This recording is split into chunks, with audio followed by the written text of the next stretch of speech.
Hello everyone. तो जैसा कि आपको पता है हमने एक नई सीरीज स्टार्ट करी थी कंप्लीट फार्मूला रिवीजन की, जिसके अंदर हम फिजिकल केमिस्ट्री के जितने भी चैप्टर हैं क्लास 11th और क्लास 12th के उनकी फार्मूला रिवीजन करने वाले हैं। ठीक है, तो आज का जो टॉपिक है, आज का जो चैप्टर है वो है केमिकल काइनेटिक्स। पूरे के पूरे फार्मूला रिवाइज करेंगे और सिर्फ फार्मूला रिवाइज ही नहीं करेंगे, उसके पीछे का बैकग्राउंड भी जानेंगे।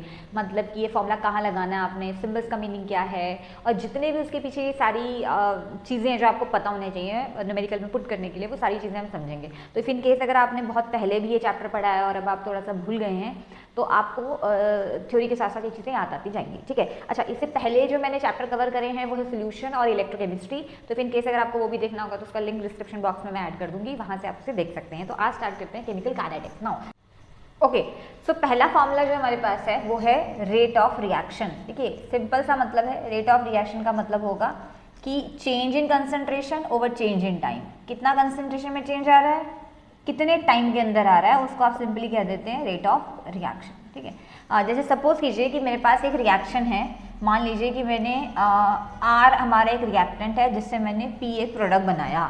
तो अगर आप रेट ऑफ रिएक्शन एक्सप्रेस करना चाहते हैं, रिएक्टेंट की टर्म में भी कर सकते हैं, प्रोडक्ट की टर्म में भी कर सकते हैं, ध्यान रखना।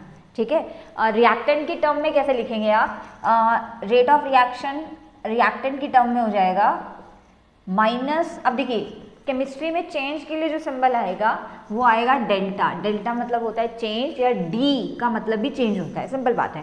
But there is a difference. अगर आप लार्ज चेंज देख रहे हैं, लार्ज चेंज के लिए आप डेल्टा वर्ड लगाएंगे ये, पर अगर आप बहुत स्मॉल चेंज देख रहे हैं, बहुत फ्रैक्शन ऑफ टाइम के लिए देख रहे हैं, तो वहाँ पे स्मॉल चेंज के लिए डी वर्ड आएगा, आपको ये ध्यान रखना है। तो लार्ज चेंज और स्मॉल चेंज। ठीक है, तो जैसे मान लीजिए कि मैं अभी तो डेल्टा और डी में से कुछ भी लिख देती हूँ बिकॉज दोनों ही चेंज को रिप्रेजेंट कर रहे हैं, बट ध्यान रखना लार्ज और स्मॉल के लिए अलग अलग वर्ड आता है। तो रेट ऑफ रिएक्शन रिएक्टेंट के टर्म में हो जाएगा change in concentration of R. अब वो कैसे लिखेंगे, माइनस डी आर या डेल्टा आर, ठीक है, ओवर चेंज इन टाइम यानी कि डी टी।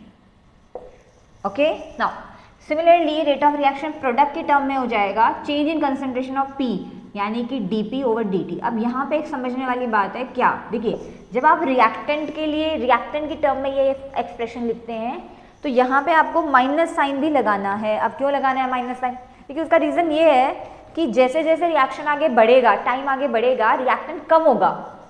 जैसे मान लीजिए कि आपका रिएक्टेंट है और ये प्रोडक्ट है, मान लेते हैं जब टाइम 0 था तो इसका वैल्यू 10 था और इसका वैल्यू तो खैर 0 होगा बिकॉज अभी रिएक्शन स्टार्ट ही नहीं हुआ है। ठीक है, मैं इस कलर से लिख लेती हूँ, इसका वैल्यू 10 था और इसका वैल्यू 0 था।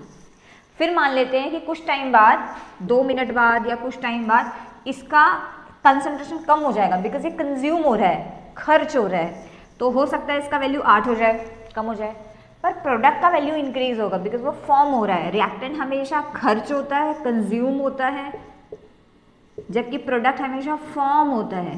ओके, तो इसीलिए प्रोडक्ट उस हिसाब से 2 बन जाएगा। तो आप नोटिस करें, अब थोड़ा हो सकता है टाइम थोड़ा और जब आगे बढ़ जाए तो इसका वैल्यू 6 हो जाए, इसका वैल्यू 4 हो जाए। तो आप नोटिस करेंगे कि रिएक्टेंट जो है टाइम के साथ साथ कम हो रहा है, यानी कि इसकी कंसंट्रेशन डिक्रीज कर रही है। बट प्रोडक्ट की कंसंट्रेशन टाइम के साथ साथ इंक्रीज करेगी, और उसी डिक्रीज को सिंबलाइज करने के लिए मैंने यहाँ माइनस लिखा है। तो ये माइनस क्या इंडिकेट करता है, ये माइनस इंडिकेट करता है कि with time concentration of reactant decreases. अब बच्चे पूछते हैं क्या रेट ऑफ रिएक्शन नेगेटिव आएगा, नहीं आएगा। क्यों नहीं आएगा, देखो एक तो फॉर्मूले का माइनस है ना। मान लीजिए आप इन 2 टाइम के बीच में देख रहे हैं, तो चेंज इन कंसंट्रेशन क्या होगा, final concentration minus initial concentration. तो what is the final concentration 6, what is the initial concentration, जो पहले वाली जो कंसंट्रेशन थी वो थी 8। कितने टाइम इंटरवल के अंदर हुआ है, फाइनल टाइम क्या है 3, इनिशियल टाइम क्या है 2।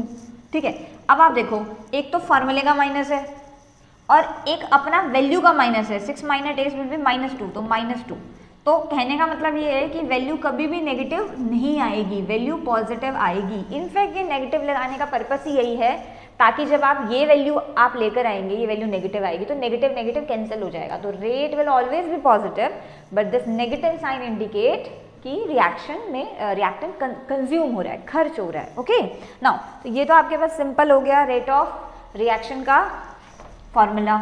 अच्छा, इसी में आपके पास इसकी यूनिट क्या होंगी, तो देखिए चेंज इन कंसंट्रेशन, कंसंट्रेशन किस में लेते हैं, मोलैरिटी में लेके चलेंगे आप, तो कंसंट्रेशन होता है मोल पर लीटर और टाइम आप सेकंड में लेके चलेंगे, तो यूनिट क्या बनेगी, यूनिट बनेगी मोल पर लीटर पर सेकंड।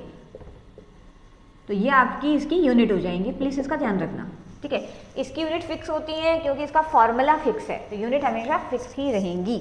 नाउ अब ना थोड़ा सा अलग चलते हैं और यहाँ पर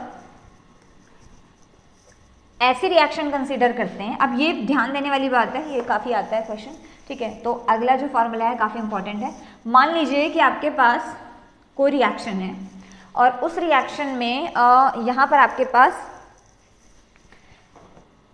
A moles of A plus B moles of B जो है वो X moles of X plus Y moles of Y दे रहे हैं। यहाँ पे जो छोटा वाला ABCD लिखा है मैंने, ABXY लिखा है, ये इनकी कफिशिएंट है जब आप रिएक्शन को बैलेंस कर चुके हैं।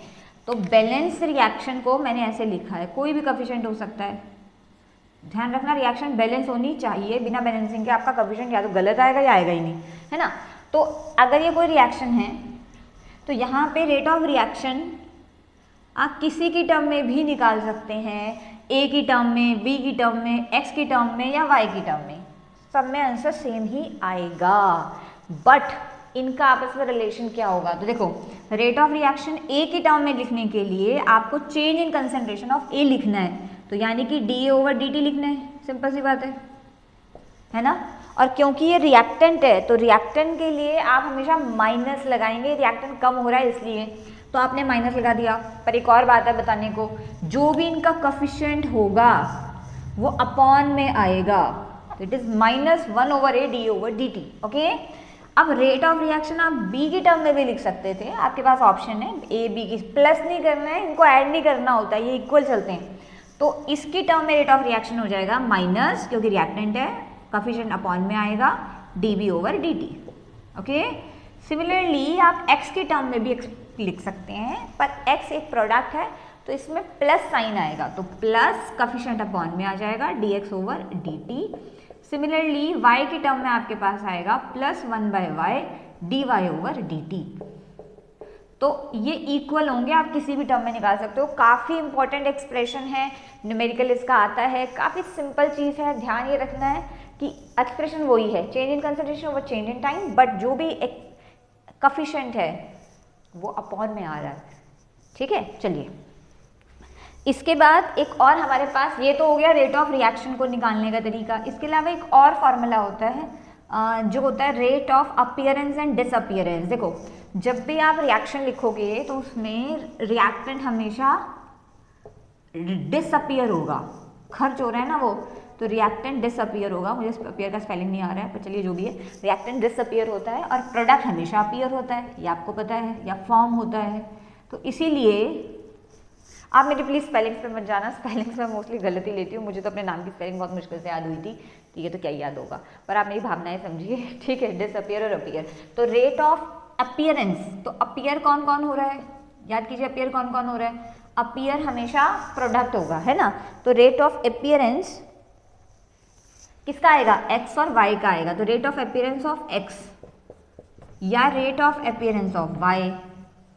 जब आप रेट ऑफ अपीयरेंस या डिसअपीयरेंस का फॉर्मूला लिख रहे हैं तो आपने यहाँ पर कफिशिएंट नहीं लगाना, रेट ऑफ रिएक्शन में लगाते हैं, अपीयरेंस डिसअपीयरेंस में नहीं लगाते हैं। तो इसका rate of appearance of X हो जाएगा dx/dt, कोई कफिशिएंट नहीं लगेगा। Similarly dy/dt, okay. अब इसीलिए अगर आप देख रहे हैं rate of appearance disappearance, sorry, तो डिसअपीयर कौन हो रहा है, हमारा रिएक्टेंट डिसअपीयर हो रहा है, तो rate of disappearance of A आएगा और rate of disappearance of B आएगा, ओके। अगेन यहाँ पे भी आपको कफिशिएंट नहीं लगाना, ठीक है, तो कफिशिएंट के बिना लिखेंगे आप, तो ये हो जाएगा -d/dt, सिमिलरली -dB/dt। तो आपने ध्यान रखना है कि रेट ऑफ रिएक्शन में और अपीयरेंस ऑफ डिसअपीयरेंस में फ़र्क है, इसमें कोई कफिशिएंट नहीं आता, नो कफिशिएंट यूज्ड, कोई कफिशिएंट यूज नहीं करने, मैं बार बार बता रही हूँ क्योंकि ज़्यादा इंपॉर्टेंट है, ओके। नाउ नेक्स्ट हमारे पास आ जाता है यूनिट ऑफ रेट कांस्टेंट। देखो अब ना हमारे पास, मैं आपको पहले बताती हूँ रेट कांस्टेंट होता क्या है। देखो हमारे पास, अच्छा इससे पहले मैं एक चीज़ बताती हूँ, ऑर्डर ऑफ रेट लॉ किसे कहते हैं।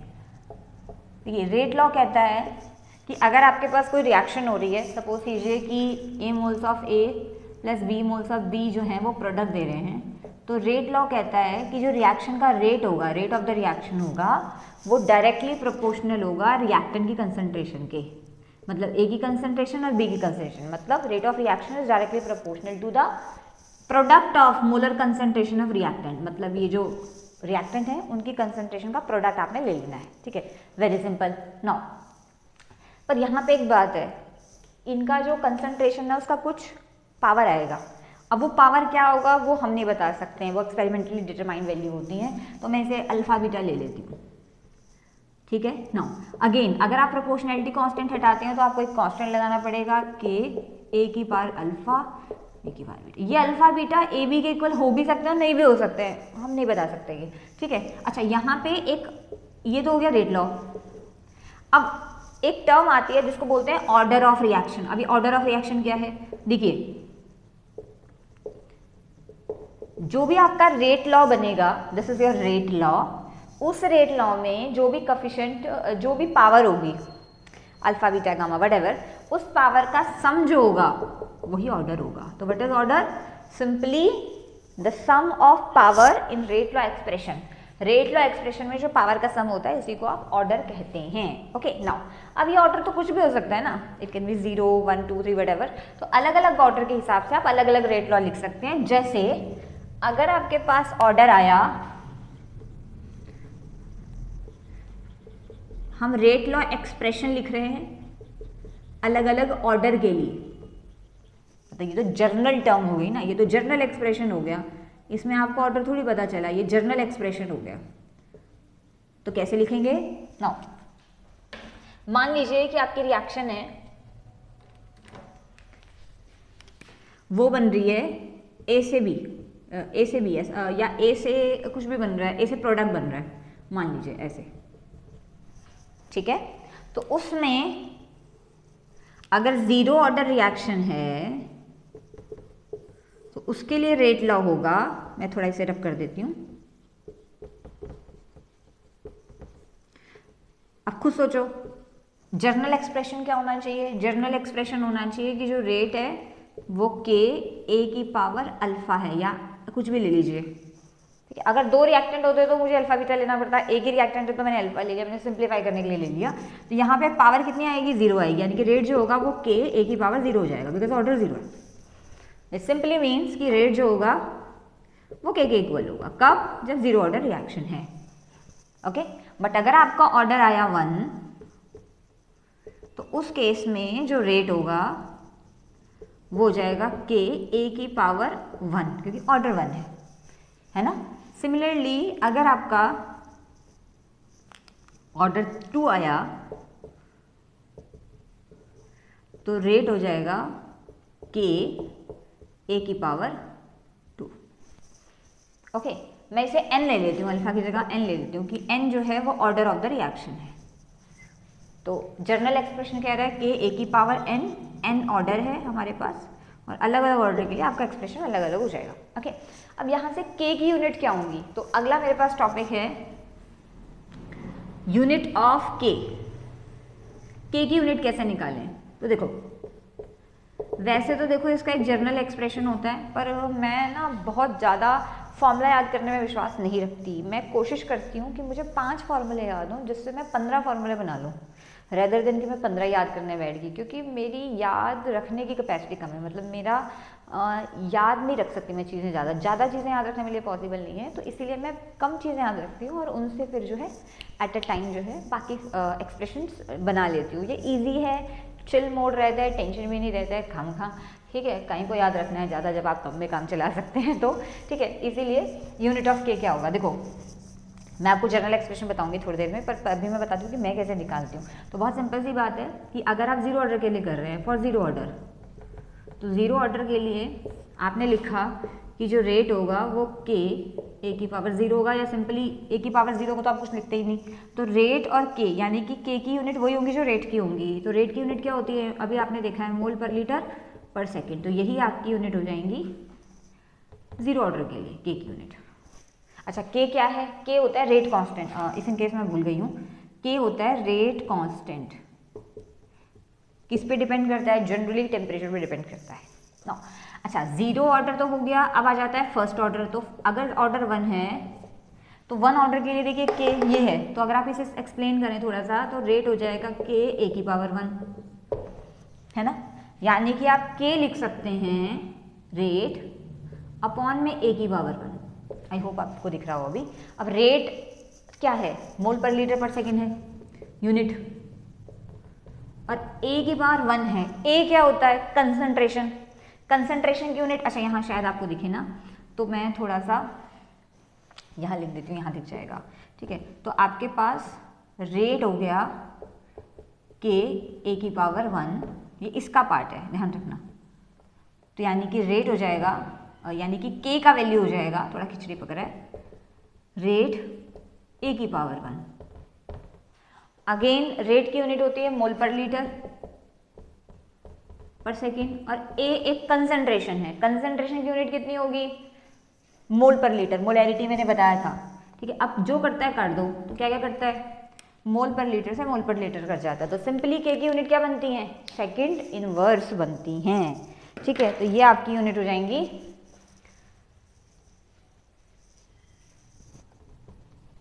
फर्स्ट ऑर्डर के लिए। सिमिलरली सेकंड ऑर्डर के लिए अगर आपको निकालना है फॉर सेकंड ऑर्डर, तो सेकंड ऑर्डर का आप एक्सप्रेशन लिखिए पहले जर्नल। रेट किसके इक्वल होता है? के। इस बार कंसंट्रेशन की पावर कितनी आनी चाहिए? 2 आनी चाहिए। के कितना हो जाएगा? रेट कंसंट्रेशन की पावर 2। रेट की यूनिट होती है मोल पर लीटर पर सेकेंड। ए एक कंसंट्रेशन है, कंसंट्रेशन का स्क्वायर करना पड़ेगा, यानी कि मोल पर लीटर का स्क्वायर करना पड़ेगा। थोड़ा सा और सिंप्लीफाई करो तो बनेगा मोल पर लीटर पर सेकेंड, यहाँ से आ जाएगा मोल 2 लीटर माइनस 2।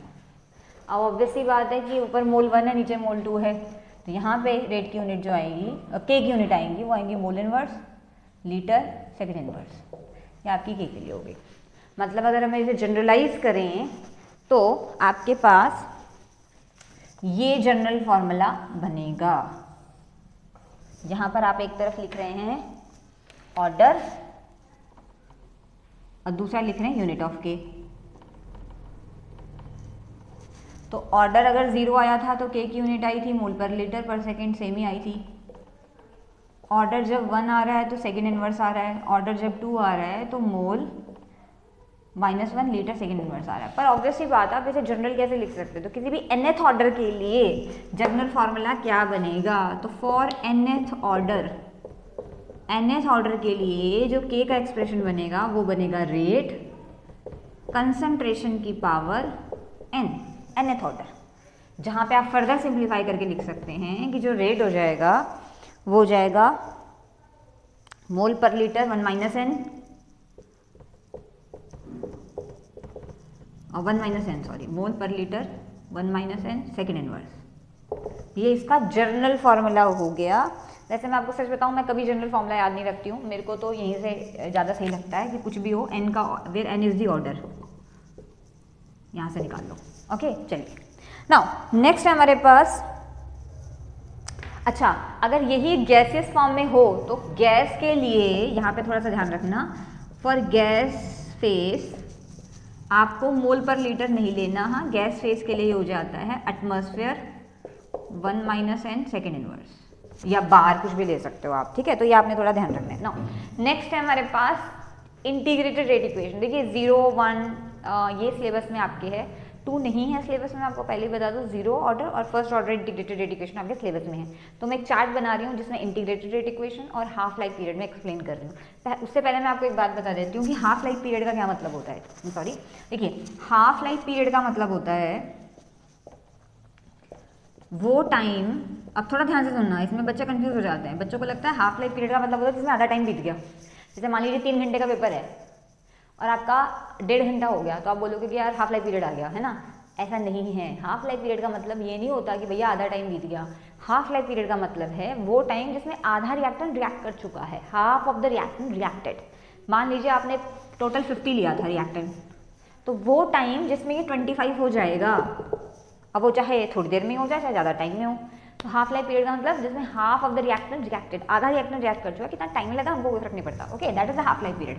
नाउ तो हाफ लाइफ पीरियड को टी हाफ से डिनोट करते हैं, ये आपने ध्यान रखना है। और मान लेते हैं कि अगर इनिशियल कंसंट्रेशन किसी की रिएक्टेंट की, मतलब इनिशियल कंसंट्रेशन रिएक्टेंट की ए नॉट है, तो हाफ लाइफ पीरियड में एट हाफ लाइफ उसकी कंसंट्रेशन हो जाएगी टोटल का हाफ, ये ध्यान रखना आपने, ठीक है। अगर इनिशियल कंसंट्रेशन ए नॉट है तो हाफ लाइफ में उसकी concentration A not over half हो जाएगी। नाउ अब मैं एक चार्ट बनवा रही हूँ आपको, जिसमें हम इंटीग्रेटेड रेट इक्वेशन जो है वो मैं अलग अलग उसके लिए लिख रही हूँ। इंटीग्रेटेड रेट इक्वेशन, देखो यहाँ पे हम एक तरफ लिखेंगे ऑर्डर, एक तरफ लिखेंगे इंटीग्रेटेड रेट इक्वेशन, एक तरफ हाफ लाइफ पीरियड। तो order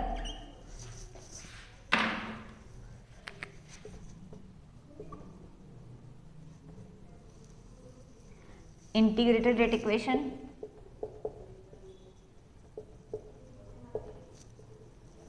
and T half. Now सबसे पहले ऑर्डर है जीरो। जीरो ऑर्डर के लिए इंटीग्रेटेड रेट इक्वेशन होती है कि के का जो वैल्यू होगा वो होगा 1/t ए नॉट माइनस ए। अब मैं थोड़ा सा एक्सप्लेन करूंगी बाद में कि इन सिंबल्स का मीनिंग क्या है, क्योंकि मैं हमेशा बोलती हूँ कि फॉर्मूला कर लेना तो भैया कोई बड़ी बात नहीं है, सभी याद कर लेते हैं, बट आपको उसकी यूनिट क्या है, उसके फॉर्मूले में सिंबल्स का मीनिंग क्या है, और अगर कहीं पे कोई कांस्टेंट यूज हो रहा है तो उसका मतलब क्या है, ये ज़रूरी होता है, ठीक है। तो टी हाफ का वैल्यू होता है यहाँ पे A not over 2k। Now next है मेरे पास फर्स्ट ऑर्डर के लिए। फर्स्ट ऑर्डर के लिए के होता है 2.303 t log A not over A, और टी हाफ यहाँ से आ जाता है 0.693 ओवर के। ओके, एक इसका एक्सपोनेंशियल फॉर्म भी होता है जो न्यूमेरिकल में ज़्यादा नहीं आता है वैसे, पर मैं आपको बता देती हूँ कि जो ए होगा वो A naught e minus k t, A is equals to A naught e minus k t के इक्वल होगा। ओके, ये इसका एक्सपोनेंशियल फॉर्म होता है, न्यूमेरिकल में ज़्यादा यूज नहीं होता है वैसे, पर फिर भी ना। अब यहाँ पे सिंबल के क्या मीनिंग है, देखो के का मतलब आप जानते हैं रेट कांस्टेंट है, टी का मतलब है, अच्छा ए नॉट का मतलब है इनिशियल कंसंट्रेशन किसकी, रिएक्टेंट की लेनी है, प्रोडक्ट की नहीं लेनी है, इनिशियल कंसंट्रेशन ऑफ रिएक्टेंट। ए का मतलब है concentration of reactant at time T, किसी टाइम टी पे जो रिएक्टेंट की कंसंट्रेशन बची होगी, concentration of reactant at time T वो लेनी है। टी का मतलब टाइम है, आप जानते हैं, बाकी सिंबल कुछ है नहीं। ओके, अच्छा ये मैं टी हाफ कैसे निकालते हैं वो मैं आपको बता नहीं रही हूँ, मैं आपको एक बात बता देती हूँ कि इस एक्सप्रेशन में अगर आप ए की वैल्यू ए नॉट ओवर 2 ले लो, जैसे ये होता है, इस एक्सप्रेशन में अगर आप ए की वैल्यू ए नॉट ओवर 2 ले लो तो ये आ जाएगा। सिमिलरली इस एक्सप्रेशन में अगर आप ए की वैल्यू ए नॉट ओवर 2 ले लो तो ये आ जाएगा, पहली बात। अब मैं आपको एक चीज़ बता दूं कि अगर आप केमिकल काइनेटिक्स कर रहे हैं तो आपको लॉग वैल्यू निकालनी आनी चाहिए, बेसिक लॉग की नॉलेज होनी चाहिए। मैंने उसका एक वीडियो भी बनाया था कि बिना लॉग टेबल देखे आप लॉग कैसे निकाल सकते हैं, या थोड़ा बहुत मैंने उसमें एक्सप्लेन किया था लॉग के फॉर्मूले, वो लिंक मैं डिस्क्रिप्शन बॉक्स में ऐड कर दूंगी, आप वहाँ से देख लेना। मैं आपको पहले क्लियर कर दूँ, बिना लॉग के आपको केमिकल काइनेटिक्स नहीं करना चाहिए, नहीं होने वाला है, आप कहीं ना कहीं फंस जाएंगे, जैसे आप फंस जाएंगे। तो लॉग का बेसिक नॉलेज आपका यहाँ पे आना काम आएगा। ओके, ये तो हो गया इंटीग्रेटेड रेट इक्वेशन। अच्छा, सिमिलरली ये जो इंटीग्रेटेड रेट इक्वेशन थी, जैसे फर्स्ट ऑर्डर की अगर मैं बात करूं तो ये रिएक्टेंट जो यहाँ पर हैं, प्रोडक्ट और रिएक्टेंट, वो कंसंट्रेशन ली है आपने उनकी, ठीक है, कंसंट्रेशन यूज हो रही है। बट इफ इन केस अगर आपके पास गैसियस फेस हुए तो फॉर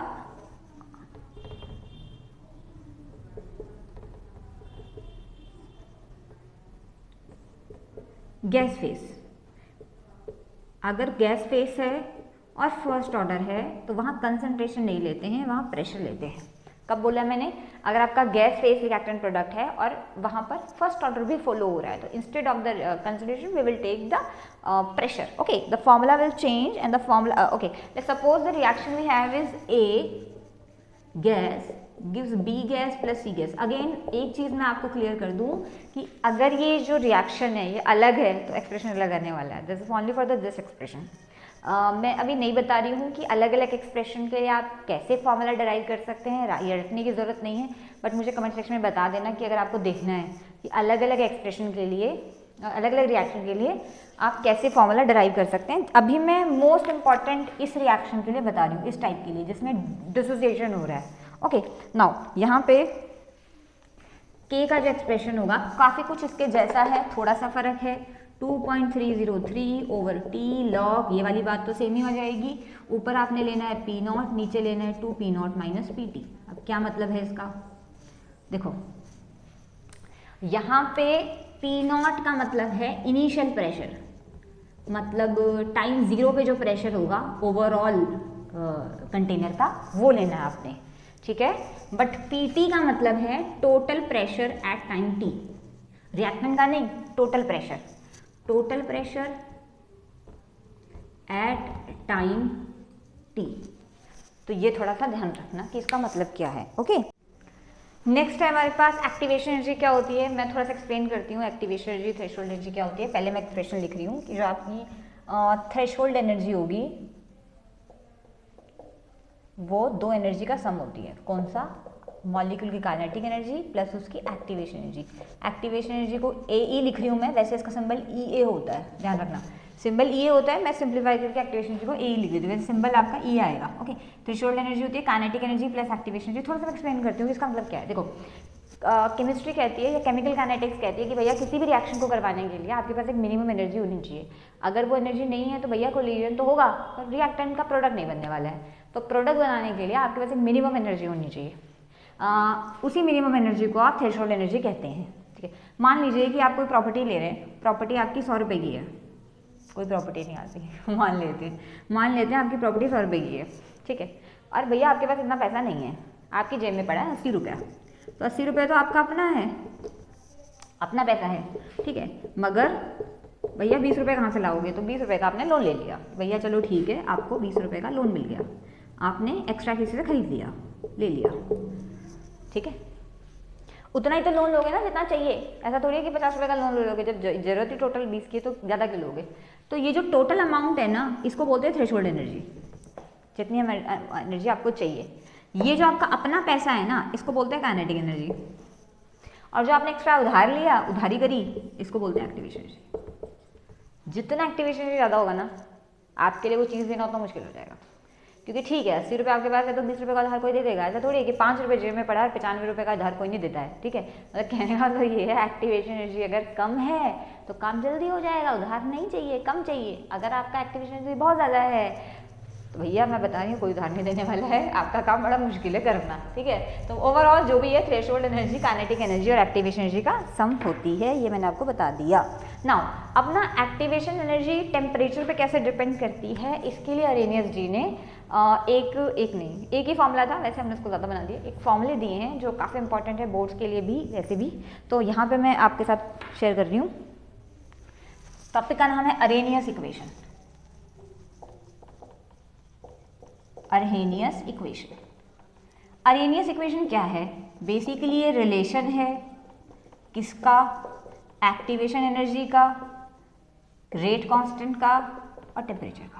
समझ आ गया एक्टिवेशन एनर्जी क्या है, अरहेनियस इक्वेशन क्या है। रिलेशन है एक्टिवेशन एनर्जी का, रेट कांस्टेंट का और टेम्परेचर का, इसी को बोलते हैं अरहेनियस इक्वेशन। वैसे इसकी 3 फॉर्म है, 3 तरीकों से बताया जा सकता है, ठीक है। पहला आपका फॉर्म है कि जो K होगा वो A dot E minus EA over RT होगा। मैं आपको सिंबल की मीनिंग बाद में बताऊंगी, ठीक है। दूसरा आपके पास है कि जो log K होगा वो minus EA over 2.303 RT plus log A होगा। ये मैं अभी करके नहीं बता रही हूँ, वैसे मैं करके बता सकती हूँ कि मैंने यहाँ से ये कैसे निकाला, बट वो टाइम कंज्यूमिंग हो जाएगा। अगर आपको सिंपल फिजिक्स आता है, सिंपल सिंपल इंटीग्रेशन और डिफरेंशिएशन आता है तो आप कर लेंगे, नॉट अ बिग डील, ठीक है। तो मैं इसको भी स्किप कर रही हूँ। कहाँ यूज़ होता है, मोस्टली यूज़ ये ग्राफ्स में होता है, इम्पॉर्टेंट फॉर ग्राफ। न्यूमेरिकल भी आता है, ऐसा नहीं न्यूमेरिकल नहीं आता है, ग्राफ न्यूमेरिकल दोनों के लिए इम्पॉर्टेंट है। ओके, नाउ तीसरा आपके पास फॉर्म होता है इसका जिसमें आप दो रेट कांस्टेंट लेके चलते हैं। जैसे मान लीजिए आपके पास log एक है रेट कांस्टेंट K1 और एक रेट कांस्टेंट है K2, तो वहाँ पे जो रिलेशन हो जाएगा वो हो जाएगा EA over 2.303 R T2 minus T1 T2। अब मैं आपको, ये मोस्टली न्यूमेरिकल में यूज़ होता है ज़्यादा, न्यूमेरिकल इसके ऊपर बहुत अच्छा आता है। अब मैं आपको सिंबल्स की मीनिंग बताती हूँ कि इसमें किसका क्या मतलब है। देखिए, K का मतलब आप जानते हैं रेट कांस्टेंट होता है, वो मैं नहीं बता रही हूँ। K1, अच्छा EA का मतलब एक्टिवेशन एनर्जी है, ये वैसे मैं बता चुकी हूँ ऊपर, ठीक है। ए एक प्री एक्सपोनेंशियल फैक्टर या फ्रीक्वेंसी फैक्टर बोलते हैं इसको, आप कांस्टेंट समझ लीजिए, कांस्टेंट है टाइप का। प्री एक्सपोनेंशियल फैक्टर या फ्रीक्वेंसी फैक्टर आप मान लीजिए इसे, इसका वैल्यू गिवन होगा वैसे तो फ्रीक्वेंसी फैक्टर, ओके ना। इसके अलावा आपके पास ये हो गया, टी टेम्परेचर होता है, मतलब मान लीजिए कि आपके पास इनिशियल टेम्परेचर T1 है तो उसका रेट कांस्टेंट K1 होगा, इनिशियल अगर टेम्परेचर T2 हो गया तो उसका रेट कांस्टेंट K2 होगा, ये ऐसे चलता है इनिशियल और फाइनल, ओके ना। अच्छा कुछ रह गया क्या? नहीं कुछ नहीं रह गया। आर वैल्यू रह गया, देखिए आर आप जानते हैं गैस कांस्टेंट होता है, यूनिवर्सल गैस कांस्टेंट, आपने काफ़ी पढ़ा भी है इसको स्टेट सेमेस्टर में। इसका वैल्यू यहाँ पे जो आपने लेना है एनर्जी वाला, वो लेना है 8.314 जूल पर केल्विन पर मोल। ये आपके पास 3 फॉर्मूले होंगे, मैंने बता भी दिया, ये ग्राफ में ज़्यादा आता है न्यूमेरिकल में और ये न्यूमेरिकल में ज़्यादा आता है, आपको याद रखना है ना। इसके अलावा एक और छोटा सा टॉपिक है इसी से related, fraction of molecule having energy greater then और इक्वल टू एक्टिवेशन एनर्जी। कैसे पता चलता है कि कितने मॉलिक्यूल होंगे जिनकी एनर्जी एक्टिवेशन एनर्जी से ज़्यादा या इक्वल होगी? तो उसी को बोलते हैं fraction of molecule having energy greater than equal to activation energy. उस फ्रैक्शन ऑफ मॉलिक्यूल को निकालने का फॉर्मूला होता है log x, अगर वो फ्रैक्शन x है तो मतलब उस फ्रैक्शन को हम x कह रहे हैं, अगर हम उस फ्रैक्शन ऑफ मॉलिक्यूल को, ये तो चल ही नहीं रहा है भाई, को x कह दें, ठीक है, तो log x जो हो जाएगा वो हो जाएगा minus EA over 2.303 R TB, जहाँ पे x का मतलब है fraction of molecule having energy greater than equal to activation energy. उसका फॉर्मूला ये होता है, तो डायरेक्ट x की टर्म में नहीं निकाल रहे हैं, log x की टर्म में निकाल रहे हैं, minus E over 2.303 R T, okay ना। इसके अलावा आपने एक जर्नल एक्सप्रेशन याद रखना है। अच्छा इसके अलावा आपने याद रखना है टेम्परेचर कोफिशिएंट भी एक चीज़ होती है, टेम्परेचर कोफिशिएंट मुझे याद नहीं आ रहा, शायद एन से डिनोट करते हैं या कुछ एन जैसा कुछ होता है उससे डिनोट करते हैं। क्या होता है टेम्परेचर कोफिशिएंट? टेम्परेचर कोफिशिएंट का मतलब होता है rate constant eight T+10 and rate constant eight T। मतलब आपने रेट कांस्टेंट की वैल्यू लेनी है किसी टेम्परेचर T पे, और ऊपर आपने उसी रेट कांस्टेंट की वैल्यू लेनी है जब टेम्परेचर 10 डिग्री से बढ़ गया। जैसे मान लीजिए, ऐसे समझ कर मान लीजिए कि आपने पहले रेट कांस्टेंट की वैल्यू ली 340 पे और ऊपर आपने वैल्यू ले ली रेट कांस्टेंट की 350 पे, समझ रहे आप? तो नीचे आपने लेना है rate constant at time T and ऊपर लेना है rate constant at time T+10, जब आपने टेम्परेचर जो है 10 यूनिट से आपने इंक्रीज कर दिया है, तो इसको टेम्परेचर कोफिशिएंट कहते हैं। अच्छा एक इसके अलावा बहुत इंपॉर्टेंट फॉर्मूला है, क्या? नंबर ऑफ हाफ लाइफ्स कैसे निकालते हैं। देखिए क्यों रिलेटेड है, क्यों ज़रूरी है, मैं आपको बताती हूँ अभी। Number of half lives, number of half life का फॉर्मूला होता है जो भी आपको टाइम गिवन होगा वो, और नीचे आपने उसको T½ से डिवाइड कर देना है, तो ये आपके पास हो जाता है नंबर ऑफ हाफ लाइफ्स। तो मान लेते हैं कि मेरे पास नंबर ऑफ हाफ लाइफ्स का सिंबल है N, ठीक है। तो अगर आपको क्वेश्चन आए कि किसी टाइम में कितने रिएक्टेंट बचा होगा, amount of reactant left after N half lives, तो वो कैसे निकालेंगे? Amount of reactant left after N half lives, किसी N हाफ लाइफ्स के बाद कितना रिएक्टेंट बचा होगा, तो उसका एक सिंपल सा फॉर्मूला होगा हमारे पास, that is A0 over 2N। मतलब जो भी आपके पास इनिशियल कंसंट्रेशन होगी वो और ये n जहाँ पे नंबर ऑफ हाफ लेग्स है। कैसे निकालते हैं मैंने आपको पहले ही बता दिया, ठीक है ना। अच्छा, इसके अलावा एक और एक्सप्रेशन आपको याद रखना है, क्या कि जर्नल एक्सप्रेशन टी हाफ का होता है। टी हाफ जो होगा वो डायरेक्टली प्रोपोर्शनल होगा 1/a0 की पावर n-1। मतलब ये किसी के लिए भी ट्रू रहेगा कि टी हाफ जो होगा वो a0/n, जहाँ पे n की वैल्यू आपके पास n मतलब ऑर्डर हो जाएगा, ठीक है। ओके, नेक्स्ट है हमारे पास instantaneous rate from the graph. देखिए हमारे पास दो टाइप के रेट होते हैं, इंस्टेंटेनियस रेट और एवरेज रेट। इंस्टेंटेनियस रेट किसी शॉर्ट टाइम के लिए लिया जाता है, फॉर इंस्टेंट लिया जाता है, बहुत उसमें स्मॉल चेंज हो रहा होता है, जबकि एवरेज रेट एक लार्ज इंटरवल ऑफ टाइम के लिए लेते हैं और उसमें काफ़ी लार्ज चेंज हो रहा होता है। इसीलिए एवरेज रेट में हमेशा डेल्टा लगाते हैं। जब भी आप आर एवरेज लेंगे तो आप डेल्टा लगाएंगे, यानी कि जैसे डेल्टा A/डेल्टा T ऐसा लिखेंगे, बिकॉज उसमें लार्ज चेंज हो रहा है। पर जब आप इंस्टेंटेनियस रेट लगाएंगे तो उसमें आप डेल्टा नहीं लेंगे, उसमें आप डी लेंगे। ऑब्वियसली बात है, स्मॉल चेंज के लिए ले रहे हैं। तो अगर आपको कोई ग्राफ दिया है तो उसमें से आप इंस्टेंटेनियस रेट कैसे निकाल सकते हैं। तो देखिए आपने एक सिंपल याद रखनी है बात कि जो इंस्टेंटेनियस रेट होता है वो हमेशा, जैसे आप लिख ही रहे हैं -d/dt, वो तो होगा ही होगा। इंस्टेंटेनियस रेट -dA/dt या dR/dt जो मैंने लिखा था वो तो खैर ट्रू है ही। इसके अलावा instantaneous rate slope of tangent के इक्वल होता है, जो भी आपकी टेंजेंट होगी उसका स्लोप, ठीक है। अच्छा, स्लोप होता क्या है? स्लोप होता है आपके पास ΔX/ΔT। क्या मतलब है इसका? मैं आपको इसको ग्राफ से समझाती हूँ। मान लीजिए कि आपके पास कोई ग्राफ है, इस तरफ आपका कंसंट्रेशन चल रहा है और इस तरफ आपका टाइम चल रहा है, और ये आपके पास, ठीक है। तो मैं शायद ग्राफ अच्छे से बना नहीं पा रही हूँ। तो यहाँ पे एक्चुअली मेरे लिए थोड़ी सी ड्राइंग करनी मुश्किल हो जाती है, मैं ड्राइंग करती हूँ तो थोड़ा सा गलत हो जाता है। चलो ट्राई करते हैं। हाँ, तो यहाँ पे जो स्लोप होगा आपका, ये जैसे कट कर रहा है, ठीक है, इसका ये आपने ले लिया ΔX और ये आपने ले लिया ΔT, जहाँ ये कट कर रहा होगा इसी का ΔX/ΔT, इसी को आप कह रहे हैं स्लोप।